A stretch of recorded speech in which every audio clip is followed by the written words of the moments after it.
What is What's good? good? What is good, Toya? Hello, Toya. How are you? I'm good. I didn't know if you was gonna talk to the nation first. If I was gonna talk to the nation first, we joined in, jumped in together, and I don't think nothing is wrong with that. Happy Thursday, everybody! It is the 14th of September, a day to remember. I don't really know. I'm rhyming just because I'm vibing. I can't stop myself. Looking I don't. ass. Nah, what's good, y'all? Glad to be with y'all tonight. Gonna have a great conversation with the plug. I'm just happy to be here. You know what I'm saying? What's up with you, bro? I'm good. I'm good. We have very interesting dialogue. The reason why Toya is coming on here befuddled is because she knows she got some work coming later in the show. Yeah, bro. I got some smoke for Toya. We got a political chop where we got some massive disagreements. We got some things we got to clear up. So I'm ready to get this one started. Why I'm ready not? to get this one started. Well, before we do all of that, we're gonna go ahead and get into some lighter discussion, starting with some entertainment chop, if you will.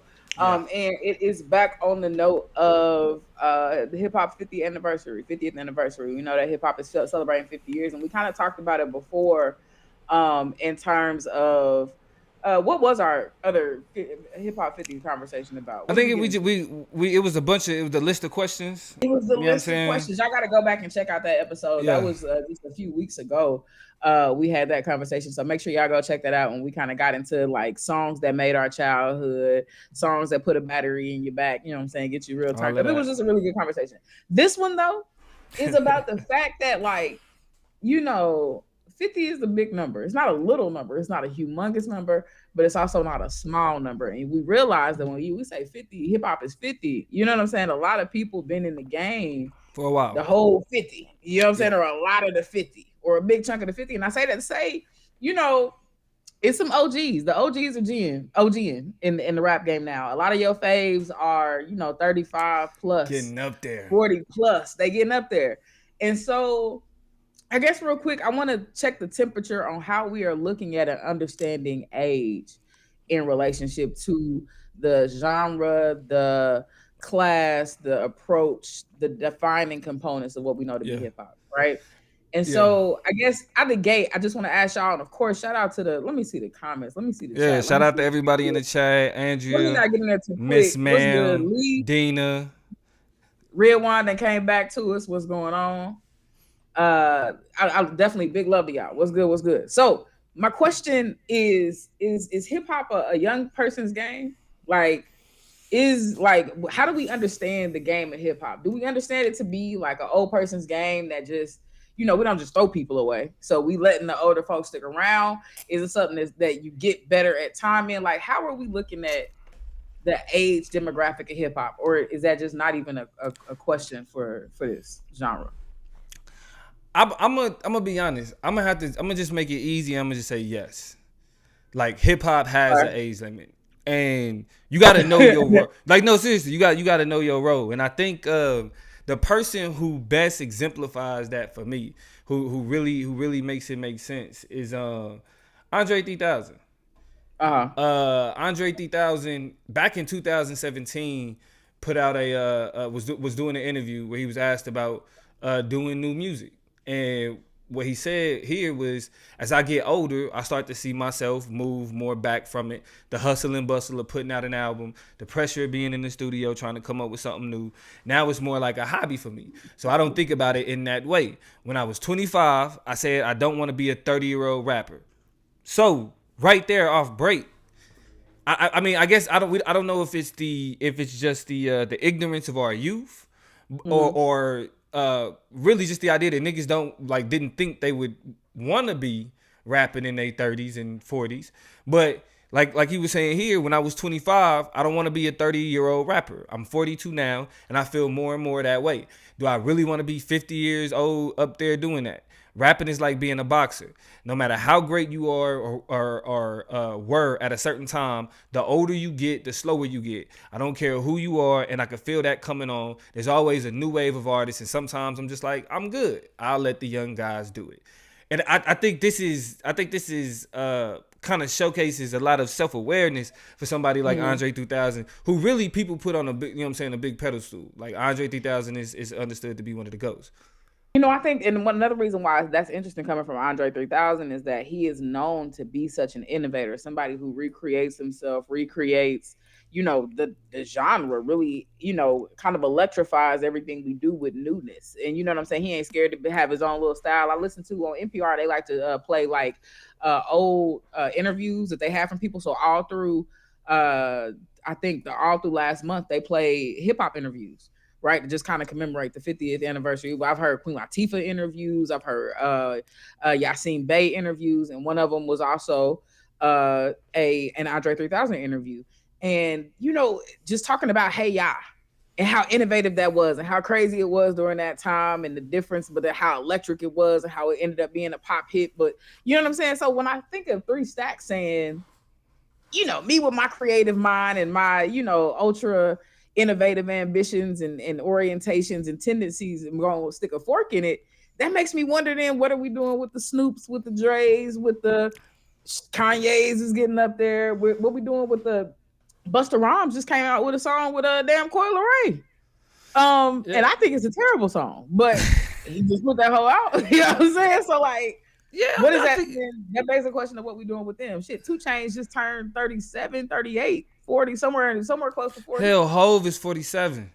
Come on. Hove is I mean, so like this is the thing. I think what ends up happening is certain people just kind of like thrive and live. If you was able to, if your run was able to be a massive run, you know what I'm saying? If like you was able to run the game, then you could kind of just thrive off your name and your image and your likeness for a while. Like, ain't nobody really checking for a Snoop verse. You feel me? Like, ain't nobody checking for who was some other niggas you said? Some older niggas. You know what I mean? I And like mean, maybe, Eminem. I mean, shit. I I mean, said 50. I but said Kanye. I'm trying to think. I said 2 Chainz. I said who else kind of up there? Who? I but mean, Ludacris. as much as I rock with Eminem, to be honest, as much as I rock with Eminem, all his like new era music has been trash to me. Like even like Rap God and all of that. Like I was, yeah, I mean, I still put him up there as one of the GOATs, but like new era Eminem is not good because it's really like I don't know if you heard it, like Melly Mel, you know what I'm saying, attempted like Yeah, was trying to diss Eminem. I did. And That was interesting to listen to. It was And very. really, if y'all get an opportunity, because like I'm not gonna play it, you know what I'm saying? But like if you go back, if you look up Melly Mel, like dissing Eminem, it's like my nigga, like Melly Mel really helps you answer that question. If you was a part of hip hop's inaugural class, you're done. Like in 2023, you should not be making rap songs. Like, I don't even feel like that's being rude to say. Like if you was It one of kind the of first is though, because I mean, rappers, like, why? I mean, it kind of speaks to how we start throwing niggas away. Because I really feel like, you know what I'm saying? Like, it's so. I guess it goes back to the original question. Because does hip hop not have room for like its legends to come in and do no. its thing? You know what I'm saying? Like, LL Cool J can't just pop up one day and be like, "Let me holler at y'all real quick." Like why? Because when they do it, it does not. It's never executed well. Like I think maybe if you go back to like the early 2000s, Rakim had a verse on. I forget. The beat is in my head, but I forget the lady's name. Huh. It had like a Middle Eastern sound to it. I vaguely know what you're talking about. Yeah, it's something Vaguely, like that. vaguely, vaguely, vaguely. But I think that like that was like okay, Rakim came in and he was able to do it because like how he rapped was just like unique to him. But a lot of niggas like Melly Mel, they rap like they era. You feel me? Yeah. And you can't. There's like even like Wiz Khalifa. Like Wiz Khalifa still rap like niggas rapped in the early 2000s. None of his like recent shit hit like that because like it's not. It rap sound different. You feel me? Rap is a trendy thing. Rap is something that you got to keep up with.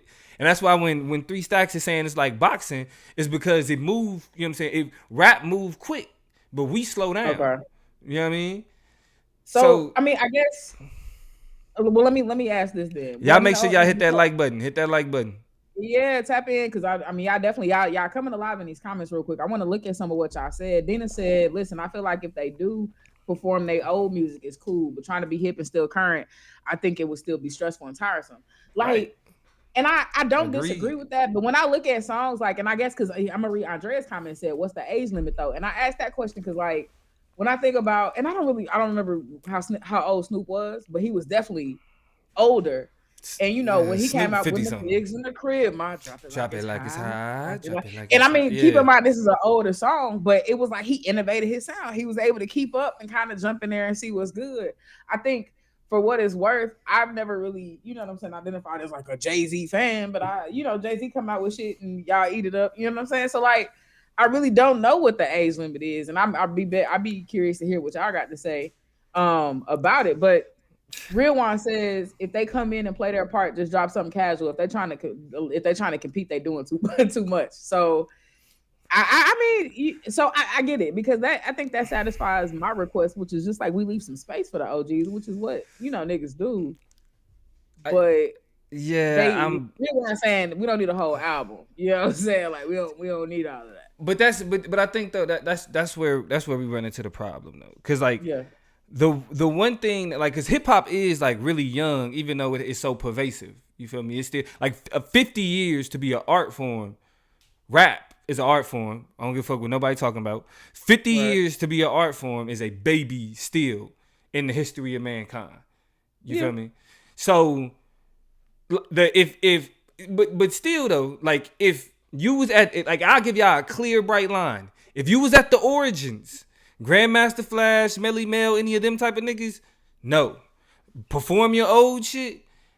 We don't need a new verse. We don't need a new song. We don't need a new feature. We don't need none of that. Just perform your old shit. Because if you somebody like Big Daddy Kane, perform your old shit. You have a lifetime worth of music that you could go back and tap into the nostalgia of a people that listen to you. Why? Like, I mean, my question just start to become like, why even want new fans? You don't want these kids listening to you. Listen to what they listen to. Like, you know what I'm saying? That disconnect is there for a reason. Because what do we listen to? Are you an NBA YoungBoy fan? And this ain't even the shit on the younger generation. No, but but here's the thing: you say, "Am I an NBA YoungBoy fan?" Because that's supposed to be some type of gotcha. That's just like listen to your old shit and let young people listen to their young shit. But I'm telling you, bro, I had my 17-year-old nephew over here at the crib. He stayed out here with me for like a week or and some change, and I let just because I invited him here, I wanted him to have a good time before his break. I was like, "You control the ox." You know what I'm saying? Whenever we slapping some bangers, whatever, you know what I'm saying? You get to choose. When we riding, when we in the crib, you get to be the DJ. And I'm telling you, bro, he was playing our music. He would play a little bit of every now and again, like some he like just some Juice World. He liked some not even Young Boy, but like some Uzi shit or some whatever. But he was playing our shit. He was playing hip hop and R&B from the 2010s. Classic. The 2000s, 2010s. So I say all that to say, you know what I'm saying? Like it's not really. It's just I think the music, the newer music is just worse. You know what I'm saying? I don't think that's a good enough message. Like, oh, I don't think your demographic. I think the newer music is worse, and even they know that shit. Nah, that's where I push back because I can create the distinction between our shit and they shit, but that's why I can't say that it's worse because I think that it's just more of a question that it's not for you, right? Like I can't watch My Little Ponies and be like, but that still doesn't respond to. I mean, he's just one person, but the fact that these young kids think about the fact most of their catalog is remakes of our shit.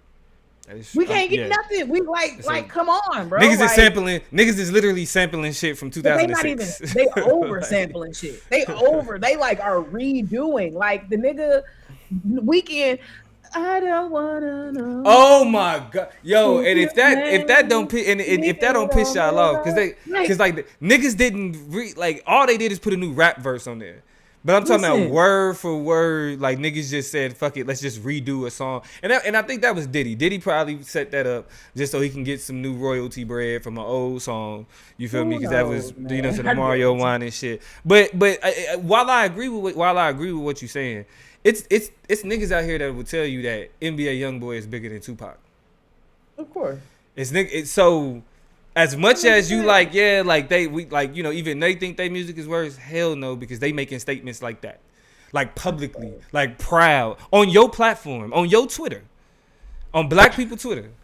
Yeah. Like niggas will get up there and say somebody like MB, and the Yeah. reason why I think it's just like what Andre 3000 is saying right here. Like it move. You know what I'm saying? We like, hey, we're the parents now. Like we are the like we the parent. Like I be thinking about that shit when I be picking up my son from daycare. When I be telling him Yeah. stop, don't do this.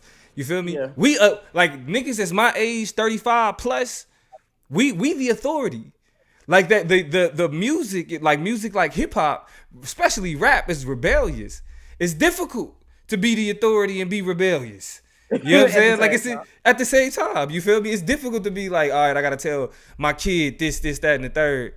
But damn, these kids want to We hear me gotta rapping about being in the streets, selling dope. These kids want to hear me rapping about slapping asses, but I got a whole 10-year-old. You know what I mean? Like that. It just create conflict. So you let the kids be the rebels. You feel me? But then you sit back and you play all right. And that's why I think we got to be more respectful, because it's just like, damn, I know that like when we was the rebels, they said that our uh music was trash. with trash too. I'm certain. Yeah. But I mean, I don't know. I think Tom has just proven that that's not the case. But I get the point that you're making. So shout out to Consciously. We know the Brody is in the building. Definitely want to shout out my guy. Make sure y'all go follow the Consciously's page if you're not already following it. I don't know why you wouldn't, but if you follow this, you should be following that one. If you following that one, you probably should be following this one. So make sure y'all set that up and fix that. But bro pointed out J. Cole said J. Cole's still rapping. So I don't know what the J is Cole old? Is he considered old? Like He's older than us. He's older than me, I guess. Yeah, because J. Cole older than me. You know what I'm saying? Okay.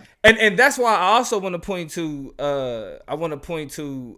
where another nigga said, actually talking shit about Jay-Z, where another rapper was like, here, old nigga. And this is why the game is in the thumbnail, because this nigga talk on some talking shit about old nigga shit back in 2006. The game made clear hip hop sentiment regarding the Asian MC. You 38 and you still rapping. Ugh. And that was back when the game was 26. Now the game 39 and he's still rapping. And still rapping. You feel me? So I mean, I guess so. Here's what I want to ask. You know what I'm saying? And shout out to everybody else who done jumped in here. Donnell done slid in here. Tiffany done slid in here.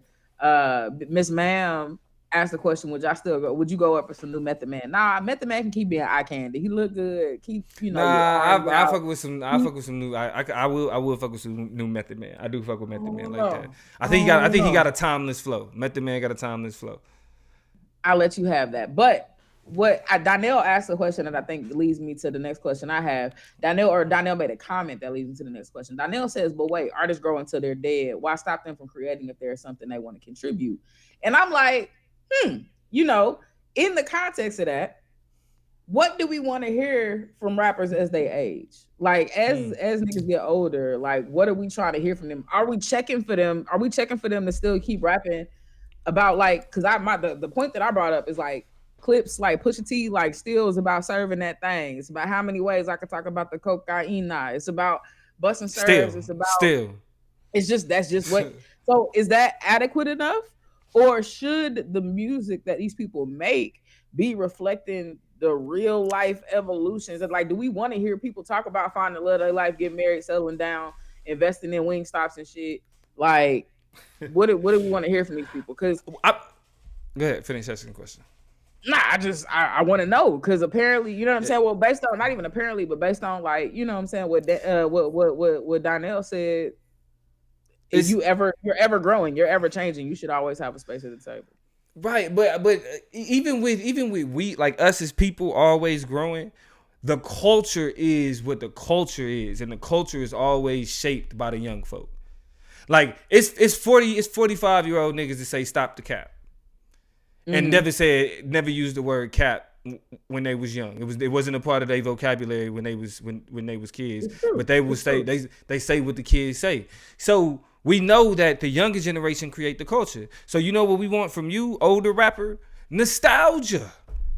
Give us nostalgia. Because the one thing that we know is like whatever your evolution is, like I do think that there are certain evolutions that take place that you can create connections with in songs. But and I'm gonna be honest. of course, y'all know how much I fuck with J. Cole. He got a song called Folding Clothes. And the song is literally about the monotony of, you know what I'm saying, like how just doing something as simple like folding. I want to fold clothes for you.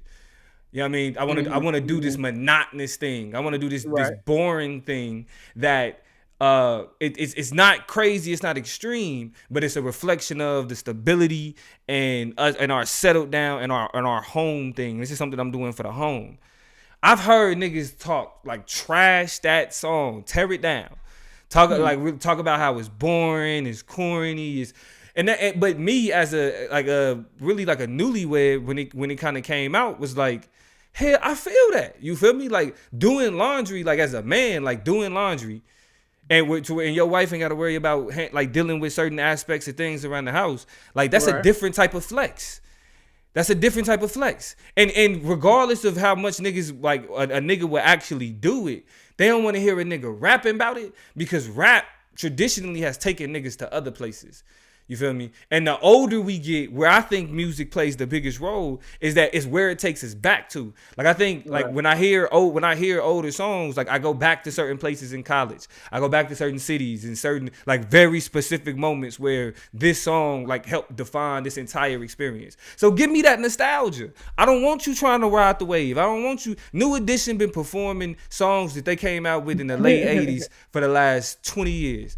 Y'all Right. niggas can do the same shit. You know how Yeah. hype niggas are about NSYNC possibly getting back together type shit? Yeah. You know what I mean? I BG seen just that because of the pictures. Yeah, the pictures they took at the MTV Awards or whatever. Yeah. look, BG just got out of jail. Yeah. Baby already talking about a Hot Boys Cash Money reunion tour. We don't need no new shit from BG. BG could go out there every time I come around. I say they bling bling like that, like, and we be straight. You feel me? And we'll be straight. So like, yeah, Yeah. give Yeah. us Yeah. Yeah. nostalgia. Give us nostalgia. We don't need like your growth and development should be reflected in like your businesses, like how you run your family, your media image, and all of that. Like I think somebody who was good with that was like Ice Cube. Mm. You know what I'm saying? Like when he stopped making music, like his growth and development was reflected everywhere else. Because it's like we don't want to hear we can watch family movies from Cube. We don't want to hear no family songs from this nigga. I mean, I respect that. I think what I'm hearing is basically, you know what I'm saying? Because I think it's an important distinction to make, and that's between what we feel like we want from our, you know what I'm saying, icons, the people who have kind of grown and evolved through the craft, versus what commercial hip hop is asking for. You know what I'm saying? Like what will sell will be whatever's trending, whatever's trendy, right? It's the, you know, we know hip hop shapes whole cultures, whole other genres of music, pop culture in general, the lingo that's used in shows, the way that people and characters talk in movies. Like we know that, All of right? that. Hip hop is kind of the All pilot of for that. TikTok. Hip hop And is so I like think, literally the basis of TikTok right now. yeah, you know what I'm saying? And so I think, you know, definitely there are two versions of hip hop that exist, especially now. And it is the type that is used to sell shit and make TikTok move and make products move and this and that. And it's other types that, you know what I'm saying, people who are just fans of the artistry and of the genre are going to lean to and kind of rely on and go back to. I guess my last question is this before we move to the next topic. And that's because, you know, okay, I guess it's the two-part question. First of all, so what are we saying is old? Like, what are we declaring? I need a number. Like, what is old in hip hop years? You know how niggas be like dog years? Like, what is old in like hip hop years? Like, when is all right, bro? Like, I don't know. Like, what's the number? I need you to answer that question because that'll set up then, and I need y'all in the comments too because that'll set up then my second question. What's old? What's the line? So I think it's two lines. I think it's two lines. I Sure. think the first line is if you somebody that had a career, there's a line.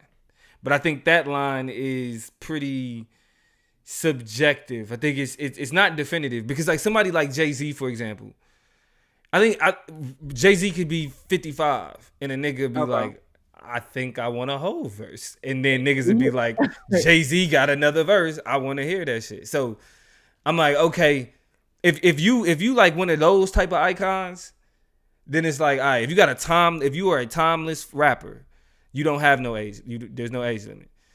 But if you was a nigga that reflected the time, Mm-hmm.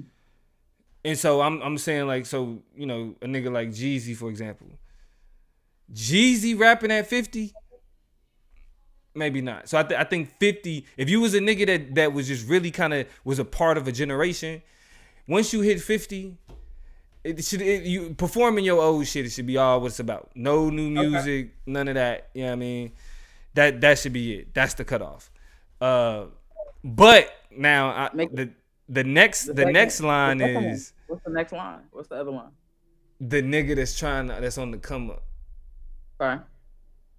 And I think that's also subjective because I think if you doing things to take care of yourself, like got a career, you know what I mean, you're able to provide for yourself and all of that, or even if you don't got a career, you just got a job, you're able to provide for yourself.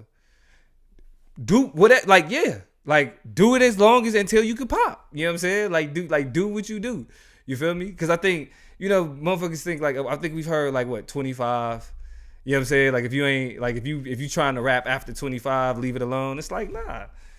You know what I'm saying? If you're able to take care of yourself, do what you do. That's it. Okay. Okay. So you say 25, and I want to go with the comments because Dina said, "Yeah, I agree with Damo." Andrea said, "Schoolboy Q is 36. Never stopped wanting albums from him. I'm obsessed." So in the direction of what you said that's cool, and then you said, "Okay, 25, you handling your business, you keeping things together, and you still trying to get into hip hop is cool. Give me 35. If I'm 35 and I got a job, I'm working. I'm paying my bills. I ain't asking nobody for nothing, but I'm also paying for studio time. I'm also, you know what I'm saying, got albums out. I got projects I'm trying to point people to. It's 35 too 35. old. You feel like to like be a nigga trying to get a hip hop career off the ground? No. You said no? Nah, not Why? 30. I feel like 40. Once you hit like What is it about 40 then? Tell me, because whatever number you was gonna stop on was gonna be the number I wanted you to tell me about its uniqueness and its significance in the journey to get your big break. I think 35 niggas is still tapped in. You know what I'm saying? I think 35 niggas can still be hip. Like that's why I think like niggas like our age like Drake ain't lost a step. And he older than us. You feel me? Yeah. Like Drake older than us, and like niggas that was like born when we was, you know what I'm saying, like first started listening to Drake are Drake fans today. You feel me? So Not you at all. know, and so it's like we kind of still like you still young enough to be able to be like I know what the culture want. I know what I could give the culture to be able to be like, all right, this shit kind of grow. Once you hit 40, you tapped out of that. Like once you hit 40, like you out of that, like the every like you really a part of like the generation that's running shit. Like once you hit 40, your goal should be helping people get music contracts. I need to run for office, nigga. Like, yeah, you said, be part of the group that should be running shit. Like, yeah, okay. nah, for real. Like we should be managers and you know what I'm saying, doing other type of shit with our time, like leading the people. I guess I answered my own question in terms of hip hop being like a driver of culture, but it's just really interesting that I think this genre is probably the only one who has that limit. I don't think, you know what I'm saying, like rock is like, nah, nigga, you old as hell, you got to get out of here. You know what I'm saying? I don't think country is like, you've aged out, you're not gonna be in the no more top tens. I don't think. I mean, pop is pop. You know what I'm saying? Like it's definitely got a youth center to it, but it's interesting. Tiffany said, But I think it's specific to rap though, because I think like R&B niggas like Charlie Wilson like Charlie Wilson could put out some shit tomorrow, and it could be a bop. You know what I'm saying? Specifically rap is like it's a limit to that shit because of what it is. It's a counterculture.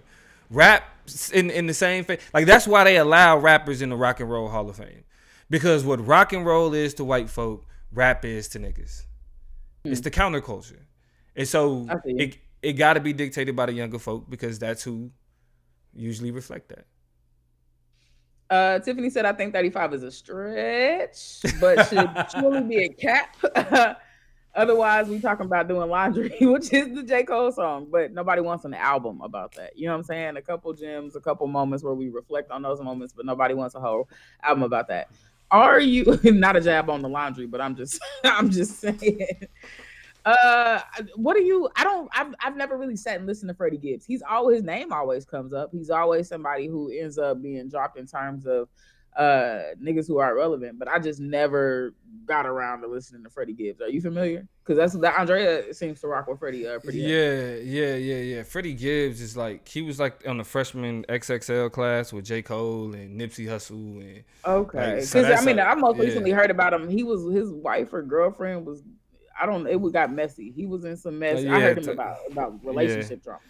yeah. I mean, I ain't the biggest Freddie Gibbs fan either, but I mean, but he kind of owned though. Like, so he's like, cause he's known. Like I said, he was in the freshman, like the XXL freshman. So he's had a name for a while. He just ain't never like blew up. I'm gonna take But a leap in. Andrea, drop me a song. Give me one song. If I needed to get introduced to Freddie Gibbs, what is the one song I should listen to? I'm gonna finally go ahead and just he's from Gary, introduce Indiana. myself. That's what I do Sure. know about that nigga. He's from Gary. Shout out to the Midwest. We love it. It's awesome. Right on. But now, I feel like, that's kind of my whole spiel that I wanted to get into is like the age limits. You know what I'm saying? I feel like, speaking of that, when I think of women in the activity, I think about how they've been able to age through some things. But yeah, we ain't talked about no women either. That's crazy. We haven't, and I'm gonna keep it pushing just because, like, I mean, I guess we could talk about Nikki because I feel like she's definitely, a representative of the OG women that exist, but she's still getting opportunities, still dropping music. She was on the MTV Awards or whatever, I think, performed and did the whole thing. So yeah, and look at hip hop being progressive. Like niggas ain't like, oh, y'all too old to be. If anything, niggas is like, Little Kim, you was beautiful. Why'd you cut yourself up like that? But it ain't no like, sit your old ass down, bitch. But no, what's shorty name? I don't know why her name is escaping me, from Detroit. It's a woman. She fired, but they be on her ass about being old. Why am I forgetting her name? Oh, this is so annoying. From Detroit? Glorilla? Yeah. Who? Is it Glorilla? Nah, Glorilla from Memphis. Okay. She looked like when watching that initial video, she looked like she could be from Detroit. Detroit. Y'all in the comments, who I'm talking about? Shorty from Detroit. That be doing her thing. She Rhapsody? Cash Doll, not Cash Doll. Cash Doll. Like, somebody knew. Yeah, see, I'm definitely disconnected. Yeah. People be on Cash Doll head for being old, but I don't even think she that How old. Is I think she's just barely over 40 or some shit like that. But damn, though. Cash Doll that old though? I could be wrong. Let's look. Because that could be funny. Like, that is something that is like, damn, okay, you own, like, we get it, you own, but you old. like congratulations, because you've been at it. Cash Doll's fine, by the way. I think she is beautiful. So don't even take nothing that I'm saying. I couldn't even put a. She got like a young old name. Her name Arkisha. And I feel like that's like an 80s black girl name. Yeah, right. 80s, 90s. Her early 80s black girl name is Arkisha. Let me get on. I'm on her wiki right now. Let me see how old she is real quick. Let's see, early life. Dang, where the information at? They ran from it. They hiding it. They hiding it. They taking that shit like a mug, bro. Cause I don't even see no birthday. Dina said Cash Doll ain't no damn 42. Yeah, let me see. I'm about to see Cash Doll. Out here aging that woman. Come on, now. Cash Doll age. Cash Doll is. Yeah, she 34. She my age. My bad. Hey, why you calling her 40? Like, come on. I know, but I think then what I'm saying and what I've done is replicated. Then I think a diss or a jab people was trying to throw at her, because I think people are saying she looks older than how she looks. So disregard. So she stand down. 40. Allegedly, I think she bad. I don't think she look 40. I think she bad. I just think she look good. But I know her name, but I can't put it. I couldn't tell you. I spoke out of turn. I spoke out to let the record show. I didn't know what I was talking about. Hey, we sorry, Cash Doll. We sorry. I mean, honestly, truthfully, respectfully. My bad. McDuck by Freddie Gibbs is a song that I've been tasked to listen to. Let me write that down. McDuck. We're gonna see what's up with that, and I'm gonna follow up. We lit. And Dina said, in terms of Cash Doll, she dropping hits because she never got her opportunity for it because of 360 deals. I need to brush up because a couple songs I heard, a couple verses I heard, I've been with it. So shout out to Cash Doll, shout out to hip hop, shout out to this conversation about the 50th anniversary. We always gonna stay tapped in with the culture, and hip hop is a big part of that. So it's a great time to kind of hash it out and get into that news. But now it's time for me to go ahead and tell this man the political plug how wrong he is. So I'm gonna let him take it away and set it up so we can go ahead and embarrass him and go home. Hey, what's crazy is like Toya be acting like she don't know what my name is. They Sure. call me the plug for a reason. Sure. And this is the political chop. So, as we get into this political chop, I need to give y'all some context and some background behind it. What y'all are about to witness is black on black violence. All right, black on black crime. Because we got some real smoke that we had to allow it to play out on the platform. Right, it was enough behind the scenes yapping. Like fuck it, let's get on. I'm sick of arguing with this man on the phone. I was just finally yesterday. I said, let's let the people weigh in. Let's talk to the nation. Let's talk to our people, and I want them to let you know how ridiculous you sound and how unresponsive you are to this shit that I'm saying. Because the thing is, the plug don't. Yeah, I'm gonna predict something. I gotta set it up. Okay, I gotta set it up. Go ahead. You can try to do your preemption. It ain't gonna work. I can always show people better than I can tell them. So go ahead and get it going. So check this out. Check this out. Toya and I have had a pretty persistent for like about 3 weeks now. 3 week back and forth about the current 2024 election and whose trajectory is leading more towards election, Joe Biden or Donald Trump. Right, we've had pretty much a very consistent conversation about voter turnout and what certain instances in media right now that's happening, or political drama, if you will, that's happening. Mm-hmm. Which way is it gonna break? Right? Is it gonna cause every time I hear something new, I'm like, Toya, this nigga Biden about to be reelected for these reasons. And I'm gonna tell you, I'm gonna keep it a stack with y'all. From my politics, let me just say this first. Politics isn't about ideology as much as we like to think, right? My relationship with politics is pragmatic. It's not ideological. Because the ideology that I stand for, that I represent, that I espouse, that I teach is incompatible with the political system that we operate in. However, we live in this political system, which means that whether or not we choose to interact with it, it has an interaction with us, which requires that even though our ideologies don't match the system that we operate in, we have to find ways to be pragmatic with how we move, right? So I'm of the mindset of when it comes to what's of political importance right now, this nigga Donald Trump don't need to be reelected. And I'm willing to go as far as to say that I'm optimistic about Biden's chance of being reelected, given the circumstances of Donald Trump, how Republicans is moving, and all that other shit right now. When Toya hears that, Toya, how do you respond? I think it sounds stupid. I think it is completely ridiculous to assume that Joe Biden has any chance of winning this election. And I think it's sad because I think that in a world of such clear issue with what Donald Trump is, who he is, what he represents, his ethics, his criminal misbehaviors and stuff like that, it's really sad that the Democratic Party is going to take this L to this man. But if the law and if the indictments that he's facing are not a barrier to him becoming president, I see a very clear path to victory to the White House for Donald Trump. And I think he's gonna just mollywop on Joe Biden. I don't think Joe Biden has a chance, and I think it's gonna be fairly easy. That's wild. All right, so y'all, these are the two positions, right? And this is kind of what we both since really been standing on every time we had these conversations. But we've had these conversations over a few different topics. So the way it's gonna play out today is there are let me get it pulled up here. There have been pretty much about 5 conversations that we've had. And it all came down to whether or not these particular controversies or these dramas or whatever that's happening right now, what impact is it going to have on voter turnout? Is it going to lead to voters being more enthusiastic, or is it going to lead to lower voter turnout, which Toya would say, which we know hurts Democrats always. Whenever it's low voter turnout, Democrats lose. Democrats need high voter turnout in order to maintain the shit that they're trying to maintain.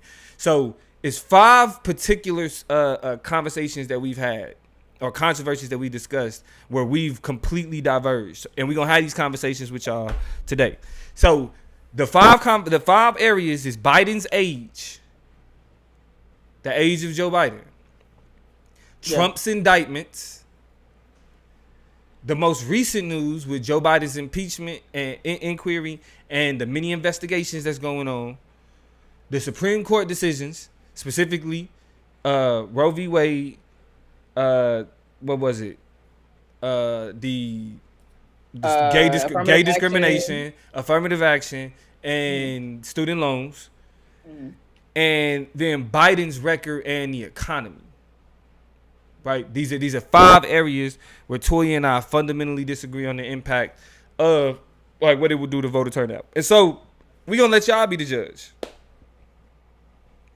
We're gonna let y'all be the judge.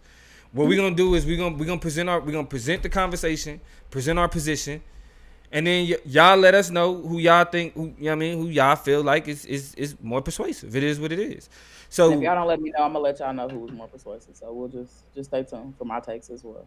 all right, all right. All right, so to get it started, we're gonna start with Biden's age. We're gonna start with Joe Biden's age. So, real quick, an article at MSNBC helps us kind of understand the controversy surrounding it because really, it's real ageist.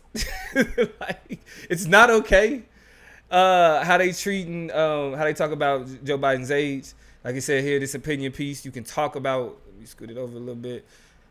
You can talk about Biden's age, just not like this, right? Because it's as we get into it, y'all see it's real ages. So what it says here, what began with legitimate questions is trending towards obsession, an easy way for reporters to show how objective they are by burying the Democratic candidate in an avalanche of negative coverage. So, you know, MSNBC could be like, look, we're not just for Democrats. We're talking about how old Joe Biden is. As it says here, it's perfectly fine to ask how age is affecting Biden. He's already the oldest president, and he'll be older still in the second term. But if we're going to ask the question, we ought to answer it too. Rather than asking the question over and over again, and we should be honest with what the answer is, that's where the coverage is falling short. Left with much evidence of substantive age-related difficulties, the press discussion of these has grown abstract. The focus has shifted from facts to political implications, just as it did with Clinton's emails. Biden is facing questions about his age and stamina. Confronted with widespread concerns over his age, journalists tells us posters now regularly include questions about Biden's age in campaign polls, and it's becoming a part of the conversation when they ask him questions. So, Toya. Yes. Starting with you, being fair. Mhm. In terms of Biden's age, do you think it will impact it negatively on voter turnout, drive voter turnout, or do you think it will have an impact at all? I think it will negatively impact voter turnout for almost none of the reasons that you just identified. What you talked about specifically was media spin and how the coverage of Joe Biden and the political kind of, I guess, polling about Joe Biden or whatever, how it will influence or shape the public perception. And I think honestly it is. Right, people are just looking at the blunders. They're taking stuff out of context. It's a lot of clips. I saw a clip just the other day that was floating around from when he went to, where was he? It was in some Asian country, where he was just last week. I think Vietnam, and he like they clipped it to make him look like he was confused or whatever. But in reality, he had just started having a conversation with somebody else, and he was trying to look for direction on where he needed to walk up to get on the stage or platform. Yeah, they tried to make it look like he froze up. Yeah. Yeah, and like he was confused about where he was for a second. And that's all cap, right? And so I get how that might be tantalizing to some, but I really think the bottom line, that is just the facts that ain't got nothing to do with the spin of the media or these polling questions or what's being implied by these polling questions or any of that other shit, is the fact that before in 2020, when he got elected, his age was a problem. It was a conversation. And it was before we saw the blunders. It was before we saw the aging. It was before we saw all of that. There was conversations about just politicians in general and the age that they were getting to, and old white men running the guard and having the ability to make all these conversations, and the lack of diversity in the candidates that were being presented in front of people. Yes, we want to get rid of Donald Trump, but damn, don't nobody want Kamala, I guess. There was no willingness to diversify. And yet again, we had two old white dudes to kind of deal with and work on. And like you said, and like the article said, over that time, we've seen Joe Biden do nothing but get older. And I guess with the help of these narratives and this spin, we've seen some of the remnants of aging. So even with and both with and without this commentary on how old he is and the time he spent in office, there has been issues with old white dudes being the only options in a two-party system where niggas got to choose between. So yeah, like they definitely not helping. I don't think that is the basis of people's issues with age and the lack of voter turnout that's gonna come about because of his age. But I definitely think this shit don't help, and I think it's gonna drive up that apathy because we had already started as a voter base not being interested in more old white men taking positions of power, and ain't nothing he can do to turn back the hands of time. Unfortunately, and also this will be the last thing I say, Donald Trump is old as shit too. He like 78, but he's been able to demonstrate charisma, vigor. He's been in there throwing zingers like he's just 20 years younger than Joe Biden, but he's been getting the bitches off. Why? Because he's been able to demonstrate a level of vitality both before 2021 and now, I'm sorry, before 2020 and now before 2024, that is allowing for him to come off as somebody with more pep in his step. So they're not questioning his age. You see, none of the polls you talk about is like, is Donald Trump's age a factor for you? Because they don't give a shit. He's been able to outstep and outpace and create a character about himself that's so young and lively and vibrant that now the only person's age we are talking about is Joe Biden's, which demonstrates why voter turnout is not going to be in his favor in that regard. So I should cuss you out for just even referencing the term vibrant with anything that got to do with Donald Trump. The only thing vibrant about Donald Trump is the orange complexion of his skin, LaToya Green. We need to stop. What's crazy, and bro, I really hate how much credit we give Republicans. I really do. Because it's not that there's no questions about Donald Trump's age because he's more charismatic. Ain't no questions about Donald Trump's age because it's a lot of other shit to talk about. You don't need to talk about his age when you got 5 indictments. You don't need to talk about his age when you got implications of him and his relationship with Russia, him making money with the Saudis. It's all these other things that's necessary to talk about. Talking about Joe Biden's age, which is why I say I don't think it'll have an impact on voter turnout at all. Because one, if it was going to have an impact on voter turnout, it would have did in 2020. If Joe Biden's age was going to limit him from being, elected, then we would have saw that happen the first time they went up against each other. What's really baffling to me is that niggas is really looking at 2020, and I mean, conservatives do this often. They be like, well, you know, the only reason that Democrats are doing X is because they don't think they could win in 2020. Why? Or in 2024? Why wouldn't they think that? They've already won.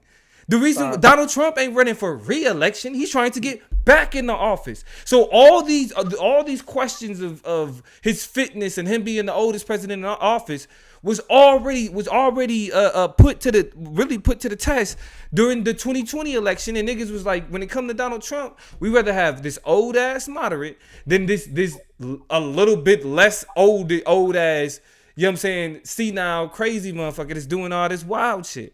And so, yeah, like, I think the only reason we have the concerns about his age that we really have is because it's from the media spinning a conversation the same way they spun Hillary Clinton's emails. And we can't ignore how impactful that was, because a lot of people would argue that really was like the nail in Clinton's coffin, was the email dialogue in that conversation. So it's like, is it something that people talk about? But yeah, is it gonna impact turnout? Not at all. Yeah, this is the 2 minutes is what I need. First of all, you said age would have limited him in 2020 if it was that big of a deal.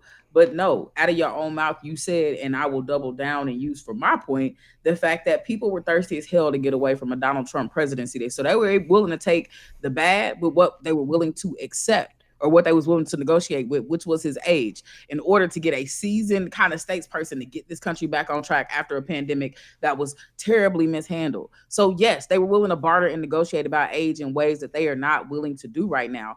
And I don't understand what's kind of hard to understand about that. It's all about optics. You can talk about the spin and the clips and the way the media is dealing with things, but that man failed multiple times.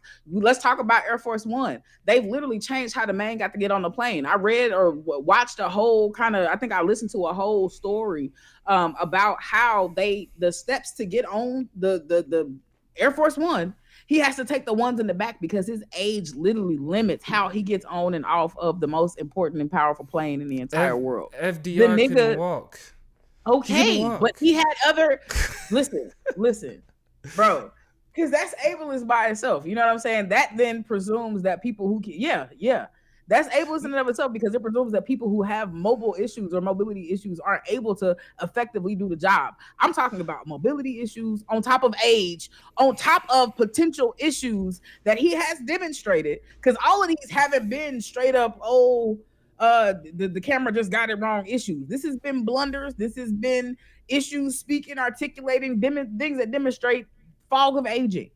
So FDR, one issue, air quote issue, and Donald Trump, the intersections of a lot of shit that can be explained by his age. And we can't sit here and say he's not old or whatever, but then also say that Dianne Feinstein needs to move out the way, that say that Mitch McConnell needs to get his shit and move the fuck out the way, to talk about Nancy Pelosi and question whether or not she still needs to be running for extra terms. Like, what world are we talking about where we're not talking about this shit on the same plane?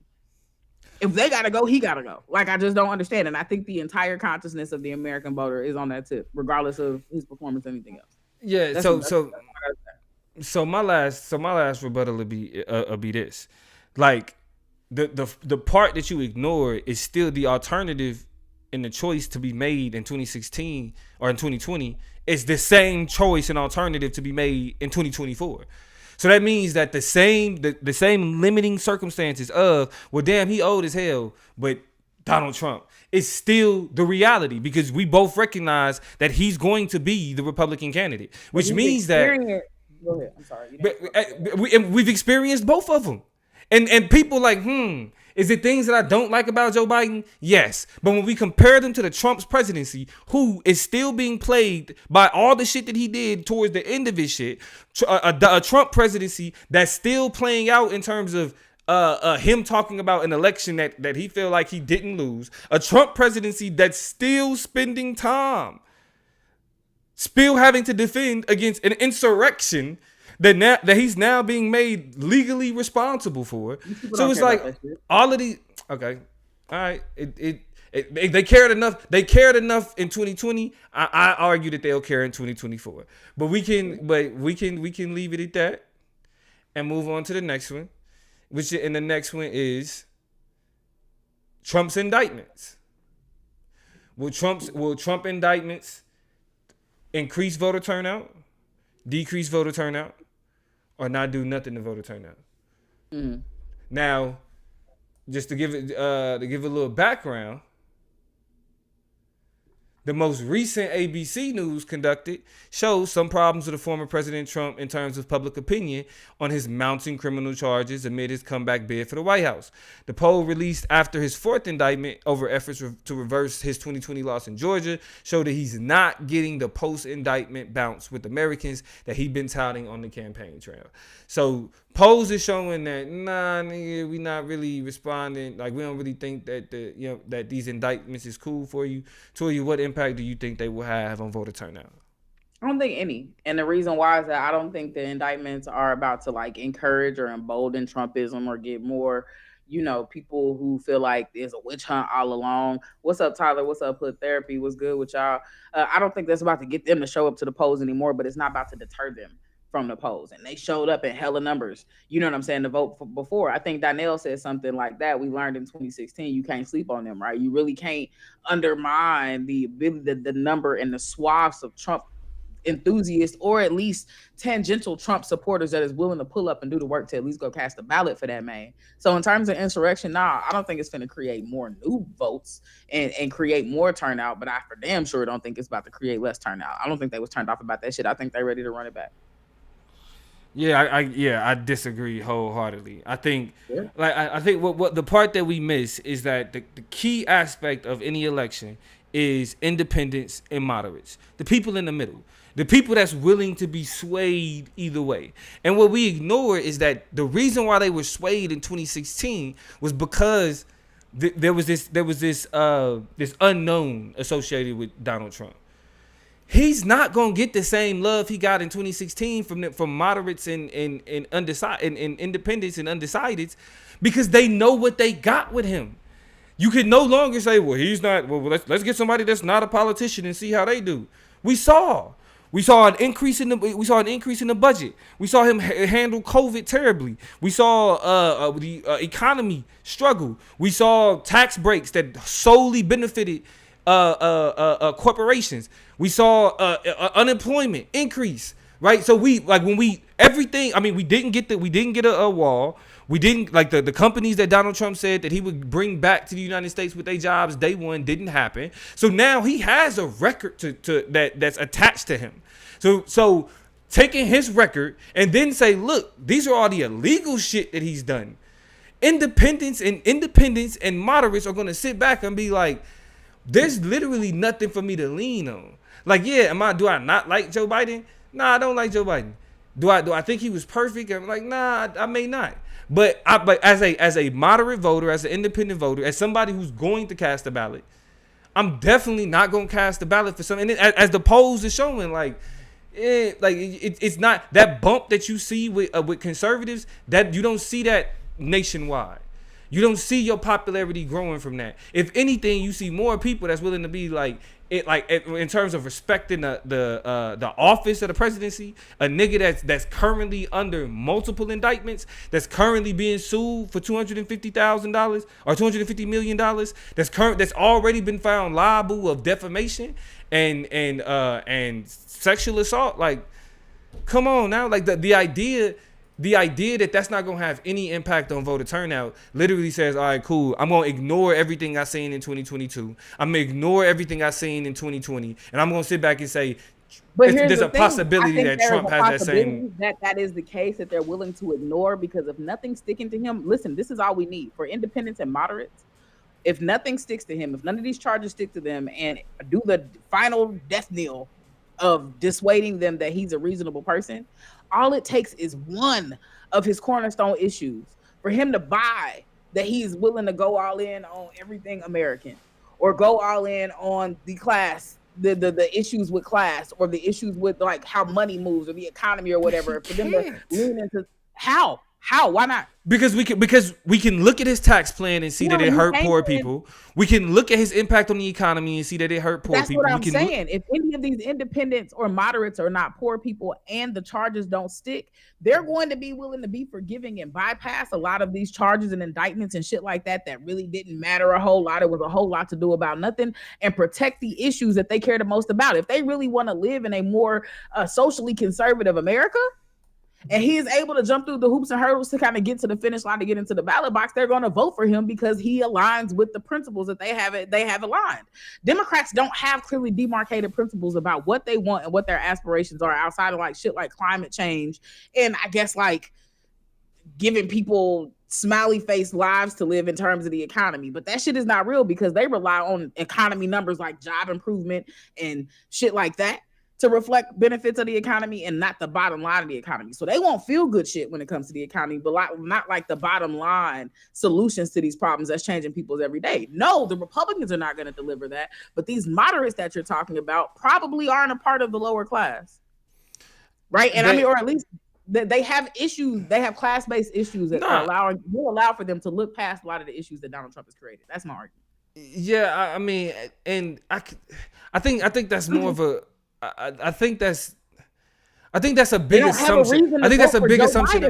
They have a lot of reasons to vote. They have a lot of reasons to vote for Joe Biden. What are they voting for with Joe Biden besides staying away from Donald Trump? And if they're not that afraid it of was the boogeyman of Donald Trump, but if they're not afraid of the boogeyman of Donald Trump, then what is it that but is they enticing about voting for Joe Biden? because they are afraid of the boogeyman Donald Trump. Because conservatives have already shown a failure to put forth somebody. Like I said, I felt like Ron DeSantis, if he would have been able to maintain his campaign in a more viable fashion and not campaign like a Florida fucking politician, then he would have had a much better chance. But Donald Trump, in and of itself, enough people was willing to say, I'm willing to go with Joe Biden old ass over Donald Trump, because Donald Trump, we know we don't want that, right? That's not somebody we willing to rock with. And so to think that all of a sudden now people will be much more forgiving of Donald Trump after the fact is ridiculous, especially when we now have a new class of voters.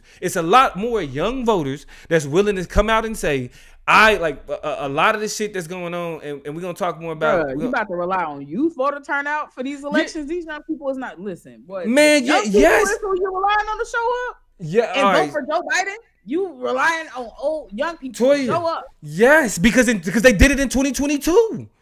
They did it in 2022. Before they experienced the Joe Biden election. By young people, you were talking about Gen Z, and you were talking about. Look, can I finish? You're talking about Gen Z and you're talking about millennials. Millennials got no help with student loans. Millennials are out here suffering the most because they don't get any of the economic benefits of the society that's been created before them. Why? So Social Security is about to be what? Why? Who works against? Yes, who works against? Who's been working against student loans? Who's been working against? Like literally, because we're gonna get to that too, because we got the Supreme Court decisions is included in this. But to ignore again when we talk about voter turnout, what makes voter turnout increase when you have different sects and different groups of voters that come together to say, we may not be in love with this candidate here, but we are willing to make sure that this candidate don't do what he do. That's why in 2022, out of 6 Trump-backed candidates, only one actually won their office. That in 2022 was a referendum on Donald Trump, and it showed that people are willing to go. We just have record numbers in a midterm. We just have record numbers in a midterm, and a part of what got us them record numbers is the youth vote. We had the first Gen Zer be elected to the House from the 2022 midterms. You got niggas like the Justins in Tennessee. These are millennials, right? Who are becoming. You still haven't convinced me. Okay. Because listen, people are sick of voting to stay away from shit. They want to vote for things. And I said at the beginning of this conversation, this was going, and maybe I didn't get it out, but what I meant to tell you and tell y'all in Chop Up Land is that Damo is going to like jump over very important shit and not respond to it or engage with it for the sake of making his top level argument. So my question that I'm posing to you and that you're not dealing with, and I want to go to the comments too, to go to the chat and see what they're talking about, but is that you still have not provided an incentive, a captivating reason, a logical reason why these same young people who want to vote for something and are not only weighing what the fuck they're voting against or what they're tired of or what they're sick of or what they want something to vote for, and Joe Biden gives them nothing. And what's even worse than what Joe Biden gives them is what the Democratic Party has given them, which is dust, which is literally no one running against Joe Biden that even is a glimmer of hope or satisfaction or assurance that anything that they care about can proactively and progressively be done. These same young people are tired of participating in a political system where they always have to vote for a lesser of two evil. And so knowing that that's always going to be the calculation because we live in America, they at least want to be able to vote for somebody who's going to do something. This is how Joe Biden got in. Student loans. And then when we find out he can't do shit about the student loans. My shit started in October. I think my payment is due on October 7th. Then he hollered about that ain't true though. That ain't true. That ain't true. He was able to do something about student loans. Hold on. Toya. See, and this is no. This is the reason. This is the reason. People, listen. I just want to finish my point. You have not explained how young people are going to want to vote for Joe Biden. I don't understand that logic. I get that young people are ready to save the day and jump in. Mr. Weiss has the authority he needs to conduct a thorough investigation and to continue to take the steps he deems appropriate independently. Tonight, Hunter Biden's attorney accusing the... But I'm not. So this is the thing. Again, by the way, we already did it once. Do it again? You're kidding. So I'll stay home. So this is the thing. This is the logic that made Donald Trump's presidency possible. Sure. This ain't and I'm gonna be honest. I think there are more people that also recognize that's willing, because again, like I said, this isn't about ideology, it's about pragmatism. And ideologically, I understand where Toya is aligning herself. But you can't be so ideological that you allow a worst case scenario just because you don't like the alternative. We cannot sit back and say, well, because there are these things that we don't like about Joe Biden. I mean, and because like even still, Joe Biden did, like, he actually did what he said he was going to do. It wasn't a lot. We wanted more, right? We wanted a lot of shit is completely forgiven, most of it. You feel me? But he did that. What happened? I mean, we're going to talk more about his record, but the problem wasn't whether or not Joe Biden did it. It was whether or not conservatives allowed it to happen.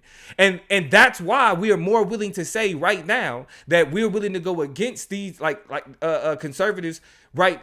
We're willing to go against conservatives right now because what we see, what their future is for us tomorrow. Joe Biden's ain't the best, but the alternative is worse. Now, speaking of, the next part of this conversation is Joe Biden's impeachment inquiry and the many investigations that's been going on against him. Now, what we know is his impeachments are historically rare, complicating larger conclusions about their political fallout, though observers have argued, as in the case of Bill Clinton, that they can wound a politician's character in the eyes of the public. In modern terms, only 2 previous presidents have actually been charged by the House of Representatives, and none have been convicted in the Senate. But political experts who spoke for this story said such cases do appear to leave an impression on voters. In 1998, House Republicans launched an impeachment probe into then-President Clinton, revolving around sexual relationship with Monica Lewinsky and a separate sexual harassment lawsuit filed by Paula Jones. In between, the 1998 midterm election saw Clinton's Democratic Party gain seats in the House without losing seats in the Senate. House Speaker Newt Gingrich, an architect of conservatives' return to power in Congress, earlier in the decade, quickly resigned. So what we're saying here is, if you look at it from a historical perspective, impeachment inquiries have had a positive impact on a president, like what happened with Bill Clinton, when the inquiry is seen as frivolous by the eyes of the people. So I'm gonna ask you, Toya, will this impeachment inquiry help voter turnout, hurt voter turnout, or will it not have any impact on turnout at all? No impact. I don't think anybody is or has. Sorry that I'm mockable in this bitch, but I don't feel like the whole, from the Hunter Biden expose to these indictments to is cracking the White House to whatever, I don't think anybody is really kind of feeding into, in a material way, any of the fantastical types of things that have kind of popped up about Joe Biden. I don't think anything besides his ability to be responsive to what's happening in the economy and what's going on with Donald Trump do people care about. And so I think all of this is a lot to do about nothing. And a waste of time. And I think a lot of people feel like it is too, but we talk about it because we have to, because it's the president. So yeah, no, not changing nothing. All right. Yeah, this is, again, this is what I gotta say. I think this helps voter turnout. This helps voter turnout for Joe Biden, because this is where I will argue, this is what helps offset the conversation of Biden's age. Because what happens is, if you've been paying attention to the many congressional hearings that's been going on, whether it's about Hunter Biden, Burisma, Ukraine, Biden's peddling influence that like reps like James Comer and McCarthy have been trying to push, and they've come up with nothing. And the reason why most people ain't really tripping off this is because committee hearings usually don't get prime time TV, right? I think the January 6th hearings did, But I think like committee hearings like this about like the weaponization of the FBI, these types of hearings, which have been hilarious, by the way, they've produced nothing of value for Republicans, or you would hear them talking about it constantly. You don't hear them talking about the hearings that they did earlier in the year because they got nothing that they can get with it. Even James Comer, when asked whether or not he thinks these inquiries and these investigations will actually implicate Joe Biden in anything that's impeachable, his response is, we hope so. They don't have nothing. So why, for real? So why I think that this will help, this will increase voter turnout like it did for Bill Clinton? Because it's like, yo, folks was like, okay, Bill Clinton is out of pocket for what he did with Monica Lewinsky and the other woman. But I mean, to kick him out of office for that, y'all, for real, like that was like, that's how voters treated that impeachment. Donald Trump impeachment, it was so much clear evidence that everybody was like, the only reason Donald Trump didn't go to jail is because he was president, he ran the Justice Department, and conservatives had control of the Senate. That's it. Not because the evidence cleared him up. There was a very convincing case for locking, but when the main argument for why Donald Trump didn't go to jail was we can't indict a sitting president, not, oh, he didn't do it. But even if he did, we couldn't indict him. He is sitting president. That means that, okay, there was a case to indict your ass. When Republicans attempt to push this inquiry, primetime TV, this is an impeachment inquiry. This isn't like just these committee hearings. Every news channel is going to be tuned into these conversations. And when the people see, when the people see that these niggas have no case, their impotence, their incompetence is going to drive voters to be like, it's no way in hell anything that y'all own should be. So it may not even be like we invigorated the vote for Joe Biden. Yes, the invigoration comes from not allowing Republicans to take over, because y'all are showing that not only were y'all able to lead, not only are y'all running behind a fucking criminal, but y'all also are willing to make nonsense and put on these horse and pony shows over nothing, as opposed to actually getting. As opposed to actually getting what? Actually getting something done. Sure. So here's the thing. I don't know why any of that responds or relates to or correlates to rather an increase in voter turnout for Joe Biden. Donnell says, but people love Clinton as much as they hate Joe Biden. And I think we are forgetting the fact that he is not like these same polls that you're looking at that are asking questions about how people care, if people care about the indictments, or if they care about his age, are also just like, do y'all like this nigga? And people are like, no, we do not like this nigga. Like, they just really are not fucking with it for whatever combination of reasons. And so I say this to say, when people saw Donald Trump and see Donald Trump getting drugged through the mud and slanderized and indicted for this and being questioned about that, they turned that nigga into a martyr. I can't believe they're doing it. It's a witch hunt. It's all a target. It's all a game. This is all political theater. This is all them just trying to make a mockery of all the great things Donald Trump is trying to do. Thank you. Oh, great Donald Trump. We believe you. They just out here trying to hate on you. We got your back. People are not doing that in response to Joe Biden and the indictments or the conversations or the rumors, or they're not. They're just really not. There are people not like Joe Biden. They're out there targeting you. Or they would have been doing it already. I guarantee you, if Joe Biden got accused of a crime tomorrow, they not putting his name or his picture on a t-shirt like they did for Donald Trump when he just got indicted for the charges in Fulton County. It's just not gonna happen. When he took that mugshot, ain't nobody finna be wearing no Joe Biden mugshot shirt because he don't have the following. But right? It's not. The part that you missed though is it's not about him having the following. It's literally about the people seeing that Republicans don't have a case. Like an impeachment inquiry has much more spotlight than a committee hearing. Most people don't watch C-SPAN to be able to see the committee hearings. People are going to watch the impeachment trials. They're going to watch because, like you said, if people don't like Joe Biden, they're going to be more willing to be like, okay, boom, let's hear the case against this nigga. And when people hear that there is no real case against him, that it's barely even circumstantial, there's going to be more people that's going to become more sympathetic of Joe Biden. And I want to point this out too. Niggas is going to vote for Joe Biden anyway. So, yeah. Yes. I'm so happy you said that. First of all, can I put a pin in that real quick? Niggas is gonna vote for Joe Biden anyway. Stay right there. I want to go talk to John Johnston. Okay, I don't think these guys realize the power structure and play in the group. In power and the way they're talking, you guys are looking at the surface of information and that's it. You have to dig deeper. You're so far behind in your thinking process on this stuff. It's hard to listen to. You can go, number one. Number two, you don't know who you're talking to, baby. You don't know. We're kind of getting into the political theater that surrounds. That's the larger conversation and context of this is about the political theater around these two very terrible candidates to run. So let's not get it twisted. I'm not voting or excited about Donald Trump. He don't give a shit about Joe Biden and vice versa.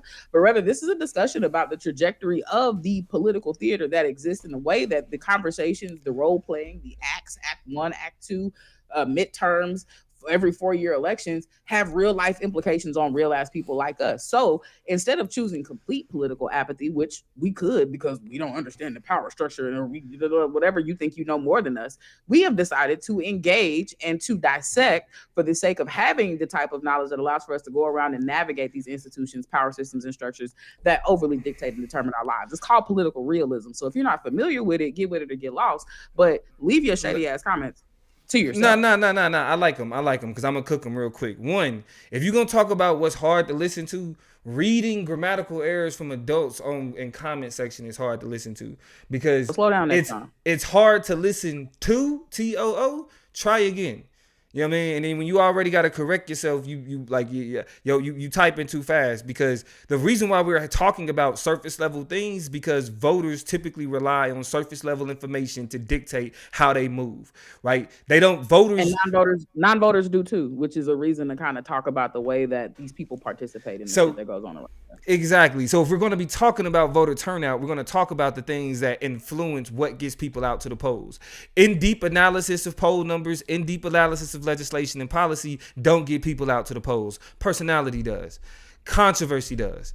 And so to understand what voter turnout will look at in 2024, you have to understand what's being pushed to the people for them to discuss.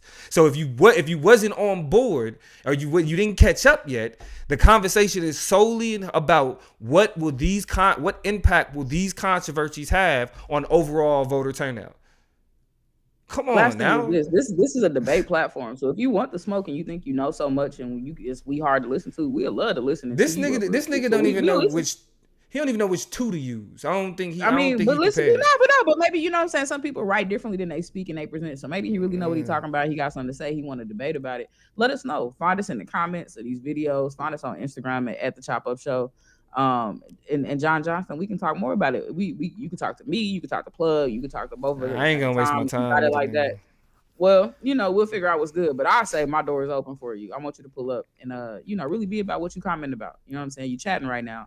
I'm not a fan. But you had talked about what niggas is and is not gonna do. You were saying niggas not gonna vote. I would love to go back there because I want you to elaborate on what niggas is not gonna do or what you think they not gonna do. Because I got a surprise for you. So this is the thing. What we talk about with Joe Biden or Donald Trump is that he got like a core 30-something, 33% right? And when we talk about like, who's always gonna ride for him, who's always gonna stand for him, we talking about that core. Right, those people who's always gonna vote for Donald Trump. That like Democrats and Biden have literally that same core. And a large part of that core, probably half of it is black voters. They're going to overwhelmingly between 90 to 95% vote for Joe Biden. And so the same way we can say, and it's crazy how that only works one way. Like we'll be like, there's going to be this one sect of people who are always going to vote for Donald Trump. Yes. That same thing is true for Joe Biden. And not because black people are on the Democratic plantation, but because we've always been pragmatic voters. We recognize the danger of Republican administrations. And so we can look at Donald Trump and say, or look at conservatism and say, it's no way in hell we're going to cast a ballot for them. Donald Trump is the logical choice when we're dealing with two evils, which is the part that we can't ignore. So the same group, the same hardline group that's always going to be willing to vote for Donald Trump, Joe Biden has that same hardline group that's anti-conservative and black. As well as like as well as the LGBTQ community, like, and the list goes on. Like there are hardline groups that are willing to look at conservatism and say, regardless of how much we may not be in love with this candidate, but it's no way in hell we allowing conservatism to take over again. Sure. Okay.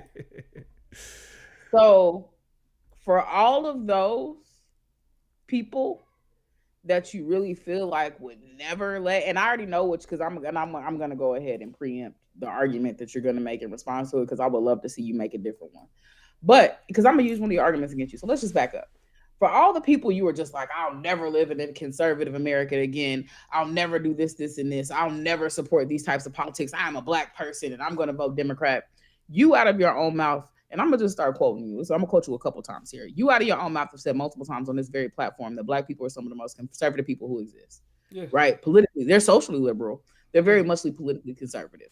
Yeah. So I think it is very troubling to assume that this conservative America that they refuse to go back to, that you're talking about, is the overarching truth for all black people. Because there's a lot of black people who are just like, I hate to say this out loud, but if I'm being honest, he really wasn't that bad for me.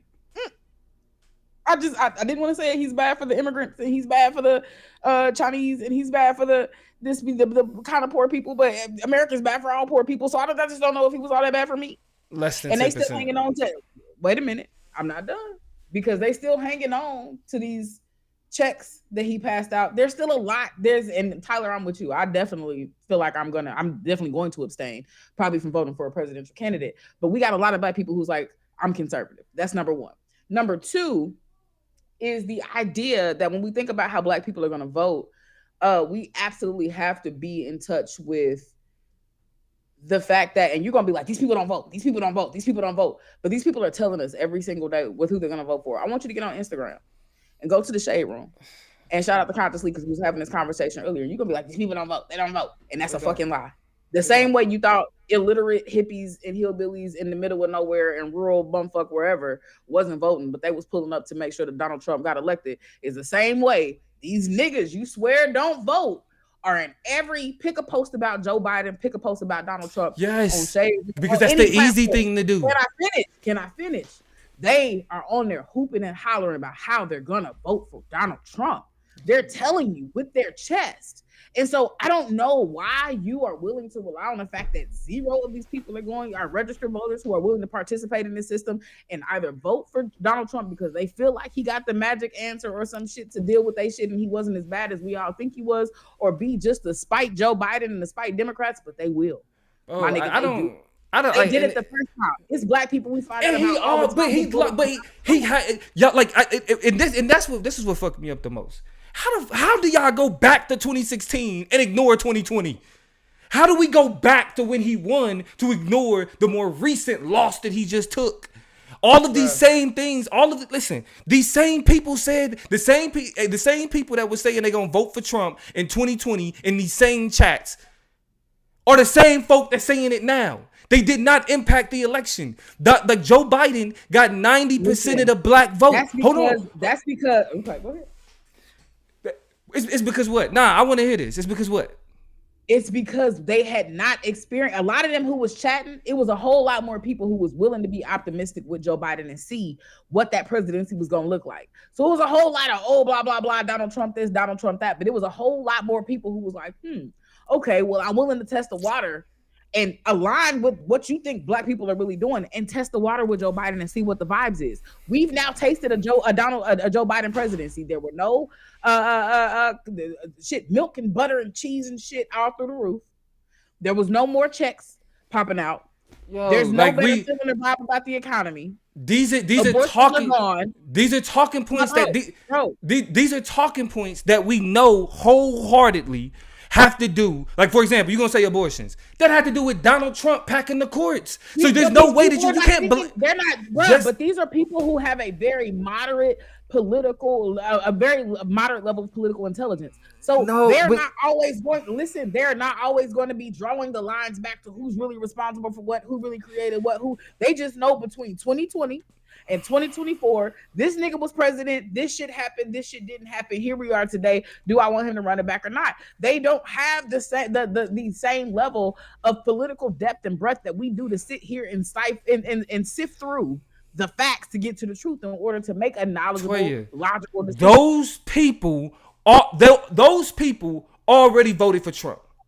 Those people are not moderates. The people that you're talking about are not independents. Those are people who are they're not undecideds. Their mind was already made up. Anybody that's willing to say, oh, gas prices, Biden. The economy, Biden. Because I mean they ignoring record low or record high employment, record low unemployment, right? They're ignoring the different parts of the economy that actually were doing better under Joe Biden. That's why hold on, but those same people, right? They were saying the same thing in 2020. And that's why I say it's baffling that we're willing to look back. We gotta remember that checks have been signed and sent to Ukraine multiple times over. That's also an issue. Niggas don't care about that. Niggas don't care about Ukraine. Niggas don't care about Ukraine. I'm gonna keep it a stack. Niggas don't care about Ukraine. I'm gonna keep it a stack. Please tell me, do you feel a way? Regardless, and I because there's a whole lot in comparison to other countries, what the United States has given is kind of minuscule, but a lot of niggas don't know that. So just honestly, I want y'all to talk to me in the chat. As voters, prospective voters, non-voters, whatever, do y'all feel a way about the way that the United States has been sending money to this Ukraine war? And do you feel like it has a direct correlation or influence on how much everything is in this country?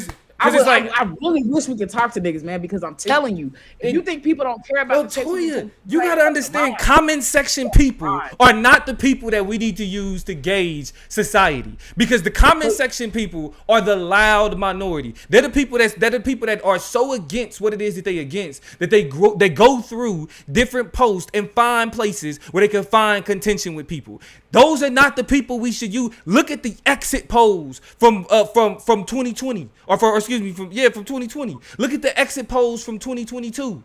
The black people were voting Democrat overwhelmingly. Still, there's no dip. They went like even in 2020, it went from being It went from being 9% in 2016 to maybe 12% in 2020. But black people still overwhelmingly voted for Democrats. Like, that shit does not matter. You're not gonna complain to me about, oh, all of a sudden I got this issue with Ukraine, but up until now Up until now, my voting hasn't been impacted by the money that we send to Israel. Stop it. That is a ridiculous position to now use. I'm talking about the way that we have socially dealt with this Ukraine issue, though, because yes, money's being sent to Israel, but we are not talking about it. We haven't ever really talked about the amounts like that. It's been a part of conversation, but I ain't never heard no niggas be like, bro, you heard about that package we just sent to Israel? It never happened. But this whole Ukraine-Russia war has put that shit on center stage, so much so that the reverberations of it and the decisions and the support the United States has made in relation to it ever since then, after it, have been directly connected and have, from the perspective of niggas, become a trade-off between helping with shit like healthcare, with food stamps, with access to resources, with shit, the cost at the pump, with the cost at the grocery store. And so from their perception, there has been a trade-off. It's not that shit has never happened before. Tyler just brought up, you know what I'm saying, us funding the Saudis and this, that, and the other since Bush won and all that. But that hasn't been on center stage the same way this Ukraine war has, in the billions of dollars, the millions and billions of dollars in checks that have been cut to sit there. I'm just saying it's playing out differently and it's shaping how people understand this issue. You're not gonna tell me that billions. Donnell said hundreds of billions of dollars could have gone towards student loans, healthcare, help in general. But what do we know? If it's not us overspending in militarism, it's us overspending in terms of other people being a part of militaristic fights and shit like that. People are not happy about that shit, and they feel like it's a trade-off with other shit that we should tell you. You're not gonna tell me niggas don't care about changes in the economy, and they not connecting the dots back about employment, but they care about money going to Ukraine. No, like that makes no sense. So like, and this is exactly why. This is exactly why. I'm just making up when the student loan decisions came out. I'm just making up that niggas were upset about Ukraine. I'm not. Toya, nigga, like, can you find a pocket of niggas that have bought into a certain type of right-wing propaganda? Yes. Niggas complain about immigration. Niggas complain about socialism. Niggas complain about Ukraine. But their complaints are situated in mainstream conservative talking points, not actual real criticism. And so, if they're willing to be susceptible to mainstream conservative talking points, they're already not in the moderate independent voters section. The type and the people that's going to tell you that they don't like money going to Ukraine, or will also say that's why I don't vote, because how they gonna choose to move? They gonna choose to move anyway. Because if you're not gonna sit back and tell me that all of these people, all of the comments that we see that are so active politically, all of these motherfuckers is voting, but then when we look at actually look at voting numbers, we don't see half of those voices being reflected in those numbers. We don't see the confusion amongst where our political alliances lie. It doesn't play out in the polls. We don't see that divide of that many black people stepping. Because if that was the case, we would have seen it in 2016. We would have seen it in 2020. We would have seen it in 2018. We would have seen it in 2020, and we would have seen it in 2022. I want to be clear, though, that my support and my logic, I want to be very clear, though, because we've delved off into a conversation. And I don't want to be misunderstood and mischaracterized. My idea that Trump will win over Joe Biden is in no way predicated on specifically the Ukraine issue, and is absolutely not predicated on niggas for Trump. Right? I'm not disillusioned enough. I just want to be clear, because I feel like it's kind of starting to move in that direction where I'm saying that black people for Trump will be the pivotal. No, we're talking turnout. We're talking turnout. I'm talking just general fucking turnout. Yeah, we're talking turnout. And when we ask about what niggas will do, my only question is, as we compartmentalize that particular demographic and talk about them, there are niggas who are willing to be like, this Biden shit ain't really work out for me. It wasn't the come up that I expected. I'm going back to Trump. He cut some checks. Lazy logic that allows for them to rely on something comfortable that they feel like is good. Plus, I mean, they just really don't feel like Trump was that. They're just black people who feel like Trump wasn't that bad. I'm sorry. They exist. They're on my Twitter timelines. They're on Instagram. They're in every, like I said, comment section of a lot of political conversations. It's just a lot of young niggas who really don't feel like it was that deep. That being said, I still don't have a clear understanding, and we've been talking for quite some time now. So I was gonna let you get the last word. Yeah, I was gonna. My biggest issue is I have not gotten one persuasive reason or incentive or logical, proactive, progressive thing that Joe Biden brings to the table that will make a voter base want to come and vote for him, outside of running away from the boogeyman that is Donald Trump. I think Donald Trump is terrible. I think he's demonstrated how terrible a person he is, but I don't think he's done so enough in a way to get people completely turned off from voting for him. I feel like the votes that are necessary by Democrats, you said yourself, the only way Democrats win is with high voter turnout. I do not think Joe Biden has the chops to get people to leave their house for a second time to pull up for him. I think the Democratic Party has done a disservice because they've only given him as the option. And if that's going to be the option, then motherfuckers is not going to come to the ballot box. They're not going to show up to vote. They're going to stay at home, which will allow the loud but mighty supporters of Donald Trump or hardline conservatism to show up at the polls and not even have to do that much work, but to crowd out and overwhelm the voter turnout of the Democrats who have been turned out and don't have a candidate they're willing to vote for. They're willing to say, if this is what y'all want, fuck it. We've been living in the reverberations of a Trump's America all through Joe Biden. So we'll just go forward another go around and see what the Democrats have to offer us later. Or they'll say, this is my last ride on this political train. I'm getting off. I'm not participating in this bullshit y'all been giving me ever again. So I just don't see it in the cards. I don't see it in the numbers, but that's just me and my mindset. It's just my perspective. So the last thing I say as we close Columbus out, Hill said it's not true. Tell me why you don't think it's true real quick before you, because I want to get some more insight for y'all about what parts y'all just not vibing with. If y'all are more with the plug or more with me, y'all can kind of chime in and let us know a little bit on our way out. But go ahead, plug. So with some of these comments real quick, let me see what Tyler, because Tyler said he didn't care about Ukraine. Donnell, so Donnell said Donnell is pretty much saying he kind of cared where the bread went. Dina was like, "Is Ukraine where we getting the gas? Where we get our gas?" So they only worried about where the bread, like where the gas is coming from. Tiffany that said, means there's a care, right? There's a care about what's happening. But it ain't coming from Ukraine though. But the Russia-Ukraine war has halted our ability to get oil, illegal oil in certain regions, but a small fraction of where we get our oil from. I mean, it depends. I guess small, because what you were calling small, I think, is a pretty decent or reasonable impact. It's an impactful amount. It's an impactful amount on the oil and that we have in this country and the availability and gas prices that we have here.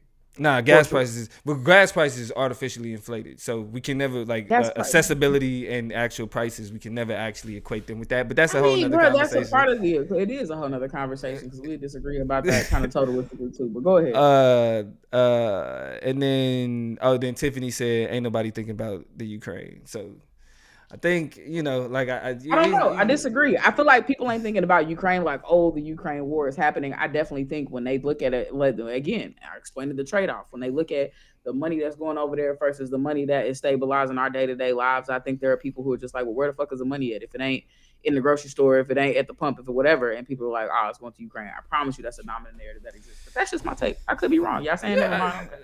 I mean, I think, and this is where a little bit of my asshole come out, and I want y'all to forgive me a little bit, but I think most political dialogue that exists in social media, mainstream conversations, even a lot of what we see in cable news is bullshit.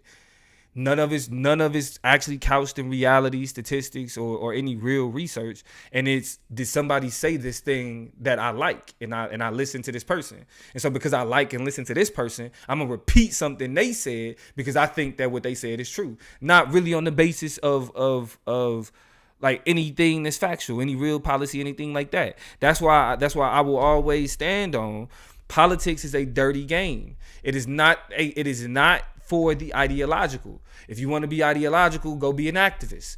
Go protest. Go even be a teacher. Because if you're trying to be ideological and get into the system, into the game of politics, you are going to be burnt out. You're going to be hurt. Look at what they do to the Justins on a day-to-day basis.